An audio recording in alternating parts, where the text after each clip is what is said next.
അഖിൽ വീട്ടിലുള്ളവരുടെ ബുദ്ധി പരീക്ഷിക്കാൻ വേണ്ടിയിട്ട് അവിടെയുള്ളവരോട് ഒരു ചോദ്യം ചോദിക്കുന്നു. എൻ്റെ ചോദ്യത്തിന് ഇവിടെ ബുദ്ധിപരമായിട്ട് ഉത്തരം പറയാൻ ആരാ ഉള്ളത്? കിച്ചൺ ഏരിയയിൽ വെച്ചാണ് അഖിൽ മാരാരോട് എല്ലാവരോടുമായിട്ട് ഈ ഒരു ചോദ്യം ചോദിക്കുന്നത്. ഇവിടുത്തെ ഏറ്റവും മികച്ച കുക്കാരാ, ബെസ്റ്റ് കുക്കാരാ എന്ന് ചോദിക്കുന്നു. ബുദ്ധിപരമായിട്ട് നിങ്ങൾ ഉത്തരം പറയുക എന്ന് പറയുന്നു. അപ്പോൾ എല്ലാവരും തന്നെ ഒനീലിൻ്റെ പേരൊക്കെ പറയുന്നുണ്ട്, ചിലരൊക്കെ അനുമോളുടെ പേരും പറയുന്നു. അപ്പോൾ ബുദ്ധിപരമായിട്ട് ഉത്തരം പറഞ്ഞപ്പോൾ എല്ലാവരും അനുമോളെ ചൂണ്ടിക്കാണിക്കുന്നു, അതുപോലെ തന്നെ ലക്ഷ്മിയെയും ചൂണ്ടിക്കാണിക്കുന്നു. കാരണം ലക്ഷ്മി സാമ്പാറൊക്കെ ഉണ്ടാക്കി കുളവാക്കിയ ആളാണല്ലോ, അതുകൊണ്ട് എല്ലാവരും ലക്ഷ്മിയുടെ പേര് പറയുന്നു. ആദ്യം എല്ലാവരും ഓർത്തു അനുമോളെ കളിയാക്കാൻ വേണ്ടി ചോദിച്ചതായിരിക്കുന്നു. പിന്നെ രണ്ടാമത് എല്ലാവരും ഓർത്തു ലക്ഷ്മീനെ കളിയാക്കാൻ വേണ്ടി ചോദിച്ചതായിരിക്കുന്നു. പക്ഷേ അഖിൽ മാരാർ ഉദ്ദേശിച്ചത് എന്താണെന്ന് കുറച്ച് കഴിഞ്ഞപ്പോൾ തന്നെ അഖിൽ മാരാർ തുറന്നു പറയുന്നുണ്ട്.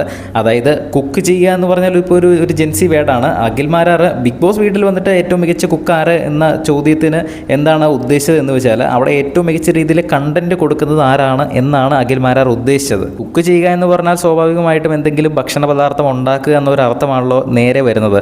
പക്ഷേ അതിന് ഇൻഡയറക്റ്റ് ആയിട്ടുള്ള ഒരു ജെൻസി അർത്ഥം എന്ന് പറഞ്ഞാൽ ഒരു പർട്ടിക്കുലർ കാര്യം എക്സ്ട്രാ ഓർഡിനറി ആയിട്ട് ചെയ്യുക എന്നാണ്. ഇപ്പോൾ ബിഗ് ബോസ് വീട്ടിലെ ഏറ്റവും മികച്ച കുക്കാരാ എന്ന് അഖിൽ ചോദിച്ചതിൻ്റെ ഉദ്ദേശം അവിടെ ഏറ്റവും മികച്ച രീതിയിൽ കണ്ടന്റ് കൊടുക്കുന്നത് ആരാണ് എന്ന് തന്നെയാണ്. എന്തായാലും അതിനെല്ലാവരും പല പല ഉത്തരങ്ങളാണ് പറഞ്ഞത്. എന്തായാലും ഇതൊക്കെ കഴിഞ്ഞിട്ട് അവിടെ ബിഗ് ബോസിൻ്റെ ലിവിംഗ് ഏരിയയിൽ എല്ലാവരോടും സിനിമാ വിശേഷങ്ങളൊക്കെ പറഞ്ഞിരിക്കുകയാണ് അഖിൽ മാരാർ. കൂടുതൽ അപ്ഡേറ്റ്സുമായി വീണ്ടും വരാം.